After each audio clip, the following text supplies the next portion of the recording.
كيف حالكم؟ أتمنى أن تكونوا بخير. فيديو اليوم إجاني من عند ابن اليمن، هذه رسالته، كتب لي سوي ردة فعل على عرس المومري مصطفى مومري. وهذا مصطفى مومري هو يوتيوبر يمني، عمل أكبر عرس باليمن وبحياتي كلها عمري شفت مثله. راح تشوفوا معي أكبر عرس. قبل ما نبدأ هذا الفيديو حطوا لايك للفيديو، لأنه هذه الحركة كتير بتشجعني وبتعني لي كتير. وكذلك إذا كنتوا جداد على هذه القناة ألف مرحبا بكم، انزلوا تحت اشتركوا واضغطوا على الجرس حتى يوصلكم أي فيديو جديد. وهيا لنشاهد العرس أنا وياكم، يلا. اليمن تحتفل بزفاف المومري. تحياتي لأهل اليمن وألف مبروك على مصطفى المومري. عم يرقصوا. هذه رقصة مشهورة باليمن، اسمها يا ربي شو اسمها، البراع، رقصة البراع أو البراع، والله ما متأكدة كتير من النطق.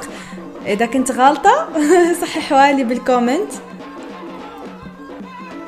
اليمنيين معروف عليهم ال شو بيسموه، الجنبية أو الخنجر، دائما بيستعملوه، بس هذاك اللي عم يعملوا بيه هيك ما عرفت إذا كان خنجر أو سكين. هذه رقصة مشهورة باليمن، بس هي كتير بتدوخ هذه الرقصة. والله ما بتدوخكم؟ كتير بتدوخ. أنا أي شيء في دوران بيدوخني كتير. أوكي، العريس مصطفى هو اللي لابس أبيض وحاط لابس عمامة فوق راسه. اليمنيين معروفين بالعمامة فوق الراس، وكذلك الزي التقليدي اللي لابس هو زي تقليدي. اوكي، هذه بداية العرس. الأغنية هي عليه، بيغنوا عليه مصطفى المومري. أغنية حلوة. مثلي، وأنا كمان عندي أغنية باسمي. اسمها حميدة يا روحي وحياتي. اوكي، ناس فرحانين بعرسه.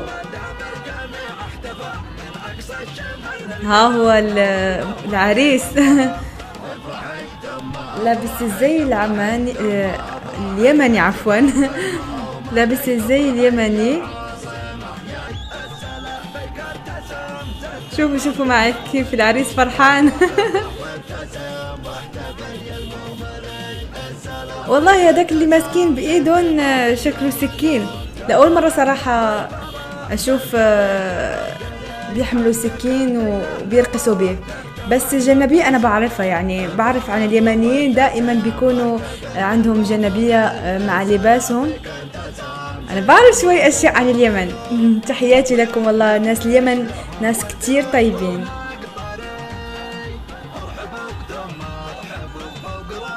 شوفوا مع الناس كيف فرحانين والله.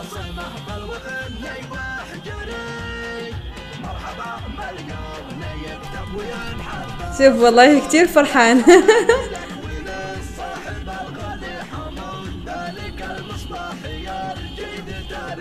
هذا شكله أخوه، كتير بيشبه له.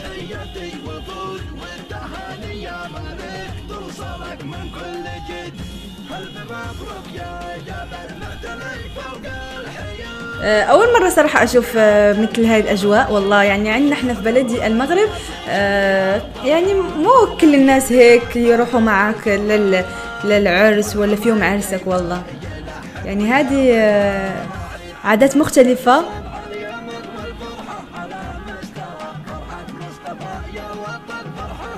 احنا فقط بيكونوا معك فقط يعني بضع سيارات، مو مثل هيك يعني دراجات وناس ما شاء الله والله.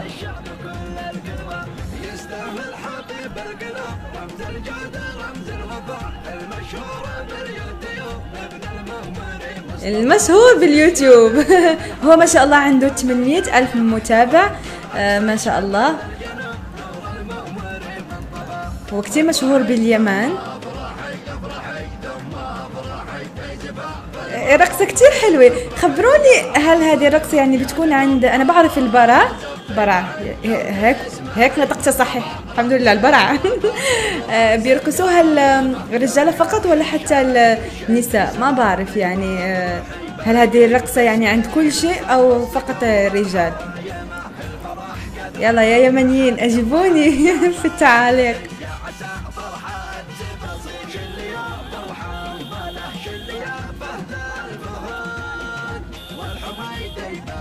شوفوا مع الناس هون كتير يعني بدو يكونوا كتار، والله ما شاء الله.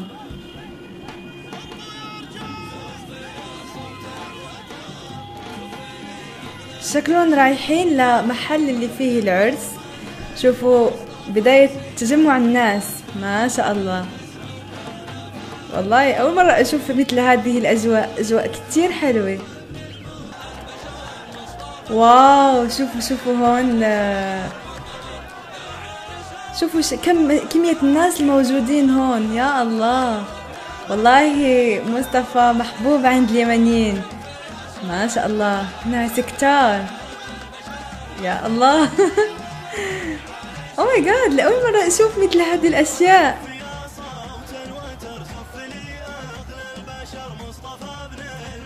واو ما شاء الله، ناس كتار، والله كأنه مهرجان وأكثر، يعني أكثر من مهرجان. هون مئات الآلاف، هادو تقريبا مئات الآلاف. هادو شكله 800 ألف كلها حاضرة هون. 800 ألف متابع كلها موجودة هون، ما شاء الله. والله محبة الناس لا تباع ولا تشرى بأي ثمن. اللهم ارزقنا وارزقكم محبة الناس، لأن أكثر شيء حلو هو يكونوا ناس كيحبوك، وشيء كتير حلو. هذا شكله ما بعرف إذا كان هذا منزل أو صالة الحفل، يعني قاعة الأفراح. ما شاء الله، والله كأنه مظاهرة أو أي شيء مثل هيك. شكلي أنا رح أجي لليمن أعمل عرسي في اليمن. مشان يحضر هذا الناس كلهم يمنيين. أنا رح أجي عندكم. ما شاء الله. شوفوا هذه القاعة كتير عامرة. مصطفى يا مومري، عم يغني على مصطفى.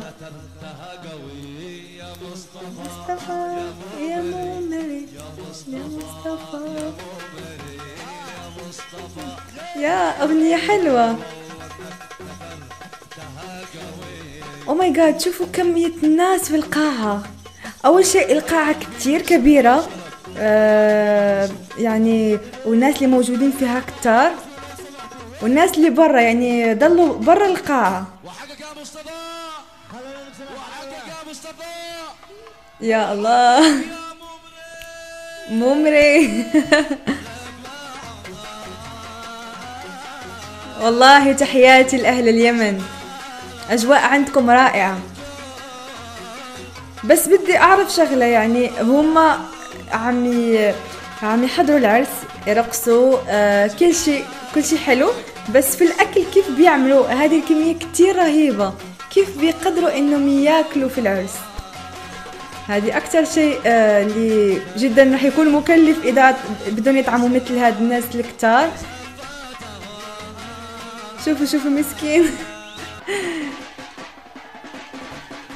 الله يسعده ويفرحوا إن شاء الله بحياته الزوجية يا رب، وعقبال عندكم إن شاء الله. الله يرزقكم إن شاء الله الزوجة أو الزوج الصالح إن شاء الله يا رب. اللباس اليمني كتير حلو والله، كل شيء تقريبا بيكون حاط العمامة أو العمامة، ما بعرف إذا كنت عم انطقها صحيح، بتكون فوق الراس.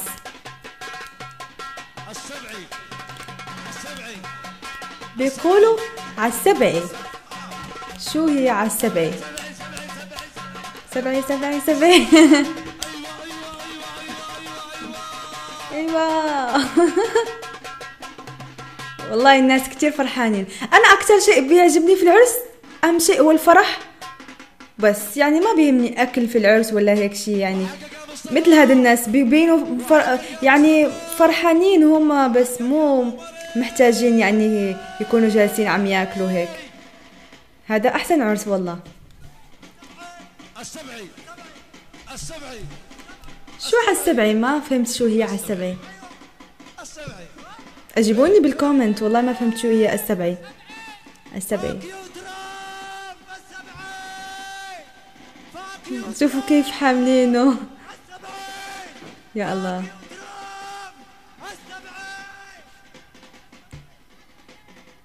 والله أهل اليمن كتير بحبهم. واليمن أصل العرب كما بيسموها. دولة كتير بحبها والله. واو، شوفوا شوفوا شوفوا لما خرجوا. او ماي جاد، يا الله، والله لأول مرة أشوف مثل هذا الشيء. بس الاحتفال مبين فيه انه فيه الرجال فقط، يعني العريس هو والرجال، يعني ما بيعملوا عرس مختلط. نحن عندنا في المغرب لما يكون هيك عرس في صالة، يعني اغلبي بيكون عرس مختلط رجال ونساء، بس فيه هيك رجال وحدهم ونساء وحدهم، بس في اكتر شيء مختلطين الاعراس. بس هون بنشوف الرجال لوحدهم، وهذا شيء كتير حلو، يعني نساء لوحدهم يحتفلوا مع النساء والعريس مع أصدقائه. وما شاء الله والله كأنهم أهل اليمن كلهم حاضرين. إذا شاف شي أحد هذا الفيديو من اليمن، كتبوا لي بالكومنت إذا كان فيكم أحد حاضر. ما شاء الله، شوفوا كمية الناس اللي حاضرين. واو والله شيء حلو كتير. أكثر شيء محبة الناس والله، شكله هو محبوب. وأكثر شيء بيعجبني باليمن النساء فيه معروفين بالاحتشام ومحتشمين كتير، لهيك ما عم نشوفهم هون، يعني لأنهم هم محتشمين وما بيحضروا الأعراس هيك، يعني بيكونوا لوحدهم. وكمان بدي أعرف هل هم يعني نفس الوقت بيكونوا الرجال يحتفلوا لوحدهم والنساء لوحدهم، أو كيف؟ يعني اشرحوا لي عاداتكم وتقاليدكم باليمن، كيف بيمر هيك الأعراس وهيك شيء. ما شاء الله والله ناس كتير حاضرين. هذا أول عرس في التاريخ رح شوفه أنا والله. ما شاء الله، يا رب يسعدهم ويسعد أهل اليمن كلهم يا رب. والله كتير استمتعت بالفيديو، بس يعني انتهى، ما حبيت انه يخلص، بدي شوف شو راح يصير بعد العرس وهيك شيء. والله اكثر شيء اعجبني هو حب الناس والله. يا رب يسعدهم ويهنيه بحياته الزوجية ان شاء الله يا رب، ويرزقه بالذرية الصالحة يا رب، وانتم ايضا يسعدكم في حياتكم ان شاء الله يا رب، وكذلك يرزقكم بالازواج والزوجات الصالحة وبالذرية الصالحة ان شاء الله. والله فرح اهل اليمن، الله يجعل دائما ايامكم افراح ومودة، وإن شاء الله يا ربي أضل أعمل عليكم فيديوهات ردات فعل على أفراحكم وأعراسكم ومناسباتكم إن شاء الله، الأشياء الحلوة والمفرحة فقط يا رب. الله يسعد أيامكم، وتحية لكل أهل اليمن الطيبين. وإذا كنتوا جداد على هذه القناة اشتركوا وفعلوا الجرس، وألف مرحبا بكم في قناتي، وكذلك حطوا لايك وأجيبوني على الأسئلة اللي كنت صرت بدي أعرفها على عادات وتقاليد أهل اليمن. كتبوها لي بالكومنت، وإن شاء الله يا ربي يعجبكم هذا الفيديو. شكرا كتير على المشاهدة، بشوفكم بالفيديو الجاي. باي.